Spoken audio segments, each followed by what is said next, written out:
The crystal chandeliers cast amber light across Buckingham Palace's state dining room, where footmen glide between tables set with Georgian silver and Sevres porcelain.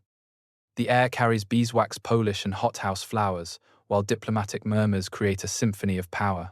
Yet beneath this perfection lay a secret. For 70 years, the most powerful woman in the world harbored culinary misfoods quietly banished by royal decree. These weren't mere preferences but calculated rejections revealing royal psychology and constitutional duty. Tonight, we uncover the 10 dishes Queen Elizabeth II secretly hated most, and how her private palate shaped an empire's table. Number 10. Oysters. Silver platters arrive glistening with crushed ice, bearing Whitstable oysters trembling in barnacled shells. The scent of brine mingles with Dom Pérignon's crisp notes, while candlelight catches the grey pearl flesh like scattered diamonds. Queen Elizabeth's aversion to oysters was absolute among palace staff. During state banquets requiring their diplomatic presence, she would politely nudge them aside. Former royal chef Darren McGrady confirmed oysters were forbidden from her private menus, their slippery texture genuinely revolting. Palace protocol demanded elaborate preparation for these unwelcome mollusks. They arrived from Whitstable's finest beds, shucked with surgical precision, presented on bone china with sterling silver accompaniments. Hundreds of pounds spent on ingredients the guest of honor barely acknowledged. Her rejection revealed authentic character. Despite unimaginable privilege, she preferred simple, honest foods to haute cuisine theatrics.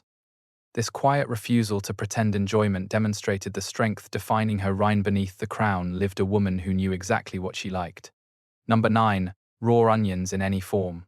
Picture Windsor Castle's summer terrace, where crystal bowls of vibrant salads shimmer on white tablecloth. Ruby tomatoes, emerald cucumbers, delicate lettuce dance in gentle breezes. Yet sharp, translucent onion rings are conspicuously absent from the Queen's plate. Her aversion extended to even paper-thin varieties. This wasn't merely flavor, but lingering effects. Raw onions left unbearable aftertastes and social problems for someone spending days in close conversation. Palace chefs learned onions could appear only when heat transformed them from adversaries into caramelized allies. Traditional British dishes requiring raw onions needed complete reimagining. Chefs substituted blanched shallots, their harsh edges mellowed by boiling water, or relied on chives for gentler allium presence. Two versions often emerged. Guests received traditional preparations, while hers contained fundamentally different flavors. This aversion spoke to royal life's constant performance. Strong onions dominate conversation with sulphurous intensity. By refusing them raw, she ensured nothing on her plate overshadowed diplomacy's delicate ballet, leaving her free to focus on statecraft's subtle art. Number 8. Spaghetti and pasta dishes. Imagine Buckingham Palace's formal dining room, where monarchs' portraits gaze from gilt frames. Vibrant spaghetti bolognese arriva sauce clinging to strands, aromatic steam rising. To Queen Elizabeth, this innocent dish represented everything she couldn't afford: unpredictability, disorder, crimson sauce threatening pale silk. McGrady spoke openly about this restriction throughout his 15-year service. Pasta appeared rarely on her menus, but spaghetti with tomato sauce was forbidden territory. She despised foods challenging her composure. Long pasta's theatrical drama was intolerable for someone in priceless pearls. Palace kitchens developed sophisticated workarounds. When pasta appeared, it took neat cannelloni or lasagna forms, dishes cut cleanly without aerial acrobatics. Tomato sauces became lighter, cream-based preparations less likely to stain, or reduced until achieving ethereal consistency. There's profound symbolism in this chaos aversion. Long pasta is exuberant, convivial, democratic belonging in kitchens where people laugh loudly and embrace imperfection. Her world demanded control, precision, absolute certainty that no gesture would betray composure. Number 7. Rare or undercooked meat. Windsor Castle's great dining hall glows with tradition, vaulted ceiling echoing history's whispers. Under gleaming cloches, magnificent roasts rest Welsh lamb, Scottish beef, surfaces caramelized to mahogany perfection. Most gourmets prize that perfect pink blush, but Queen Elizabeth regarded sanguinary displays with distaste. Her preference for thoroughly cooked meat was legendary, becoming diplomatic tension when hosting continental guests, who prized beef sannant. McGrady learned early that pink traces would result in swift kitchen returns. This wasn't squeamishness but deeply ingrained wartime youth preference. Palace kitchens developed elaborate protocols accommodating both preferences. Her portion came from well-done exterior, while guests received prized pink centers. When Prince Philip manned Balmoral's barbecues, he knew exactly which steak was for Lilibet left longest over coals. This insistence became emblematic of her life approach: careful, considered, leaving nothing to chance. While rare beef offered superior tenderness, it carried infinitesimal risks she wouldn't accept. Her rejection wasn't about taste but control, ensuring dinner cooperated with duty's demands. Number 6. Spicy foods. The state dining room fills with exotic perfume as fragrant curries arrive, golden surfaces glistening with ghee, aromatic spices creating complex symphonies speaking of distant Commonwealth realms. Steam carries Kashmiri chili's heat and turmeric's earthiness, while cardamom and coriander dance in air. Her spicy food relationship was complicated by constitutional duty as Commonwealth head. She regularly hosted leaders from India, Pakistan, and nations with fiery cuisine traditions. Yet palace insiders knew Her Majesty possessed what Macready diplomatically termed a delicate palate.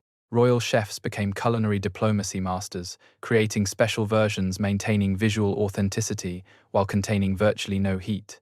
Her curry might contain spice whisper enough for color and aroma without genuine fire, while guests received properly seasoned preparations. Her aversion revealed fundamental palate conservatism, shaped by 1930s childhood when British cuisine remained resolutely mild. Despite 7 decades of increasing culinary adventurousness, she remained attached to youth's simple, unadorned flavor authenticity over performance. Number 5. Garlic. The aroma announces itself long before dishes appear: unmistakable, pungent garlic perfume, roasted until golden and sweet, permeating every corner. Classic French preparations might arrive, perhaps chicken with 40 cloves, bulbs transformed into creamy, caramelized jewels. For Queen Elizabeth, it was fragrant nightmare requiring complete avoidance. Her famous garlic aversion became palace law, with strict instructions that the pungent bulb was entirely avoided in her presence. This wasn't merely personal preference, but practical diplomacy. Meeting hundreds daily, greeting ambassadors with garlic breath was unacceptable. Palace kitchen's challenge became navigating garlic-dependent Mediterranean and French traditions during state dinners. Classic dishes like chicken Kiev required complete reformulation. Chefs learned substituting shallots, using completely strained garlic-infused oils, or omitting ingredients while maintaining essential character. Her garlic rejection spoke to royal duty's deepest truths. Unlike purely taste-based dislikes, this intersected directly with constitutional role, constant public presence, obligation to remain approachable, in all circumstances personal sacrifice for public good. Number 4. Potatoes and heavy starches. Visualize midday meals in the Queen's private apartments, where autumn light filters through tall windows creating quiet efficiency atmosphere. Most British tables feature golden roast potatoes or buttery mashed varieties, but when Her Majesty sat for luncheon, beloved staples were conspicuously absent. Macready explained the Queen maintained strict midday carbohydrate rules, believing heavy starches would leave her sluggish for afternoon engagements. No roast potatoes, no mashed preparations appeared on her luncheon table. While the nation cherished potatoes as proper meal foundations, her plates featured grilled fish or simple poultry. Palace menus accommodated this restriction while maintaining elegance for joining guests. Kitchens operated parallel tracks: traditional British fare for visitors, lighter sustenance for the Queen requiring afternoon alertness. Her portions were subtly adjusted with extra vegetables or generous seasonal greens. This habit revealed profound royal discipline truths. Heavy starches invite relaxation, even drew sinus luxuries she couldn't afford mid-working day. By avoiding midday starches, she kept her body aligned with schedule demands, always ready for next engagements. Number 3. Shellfish. Picture the Royal Yacht Britannia cutting through Mediterranean waters, decks gleaming as she approaches foreign ports. In galleys below, chefs prepared diplomatic receptions, but one local delicacy category never appeared on the Queen's menu: fresh shellfish, from Greek langoustines to Caribbean lobster. The Queen's travel shellfish ban was perhaps the most famous royal dietary restriction, born from pragmatic necessity rather than personal distaste. A single bad oyster could incapacitate her for days, disrupting presidential meetings, cancelling parades, disappointing crowds waiting hours in rain for sovereign glimpses. Preparation protocols for royal tours were extraordinarily detailed, with the master of the household communicating dietary restrictions well in advance to foreign hosts. When nations were seafood famous, Diplomatic creativity was required to decline without causing offense through alternative preparations. This restriction embodied her duty-first philosophy in purest form. She denied herself local delicacy pleasures not from curiosity lack but unwavering service commitment. Her body was state vessel if compromised. Entire monarchy machinery suffered. Number 2. Overly elaborate or pretentious cuisine. Dishes arrive under gleaming silver cloches, presented with theatrical flourish making West End productions seem understated. When domes lift, they reveal architectural Taoist ingredients balanced with geometric precision, drizzled with reductions, dotted with foams, scattered with microgreens arranged like Japanese gardens. Throughout her 70-year reign, the Queen maintained steadfast preferences for traditional British cooking over elaborate continental experiments. McGrady revealed her favourite meals were remarkably unpretentious grilled Dover sole, perfectly roasted lamb, chocolate cake made to unchanged decades-old recipes. This simplicity preference extended to every palace dining aspect. She disliked fussy sauces, complicated garnishes, ingredients chosen for exotic origins rather than actual flavour contribution. During state banquets requiring elaborate presentations, she fulfilled obligations but found genuine enjoyment only in simpler elements. Her culinary pretension rejection revealed fundamental character and reign truths. Despite occupying British society's apex, she possessed remarkably democratic tastes, preferring ordinary people's foods over haute cuisine affectations genuine conviction over elaborate showmanship. Number 1. Crusts on afternoon tea sandwiches. Afternoon light slants through the blue drawing room windows, illuminating quintessentially British rituals. Three-tiered cake stands rise like silver monuments to tradition, laden with delicate pastries and finger sandwiches, arranged with military precision. But examine those sandwiches closely, not a single crust in sight. McGrady documented this unwavering rule throughout his service. Whatever the filling, bread was always sliced thin with edges trimmed into uniform fingers.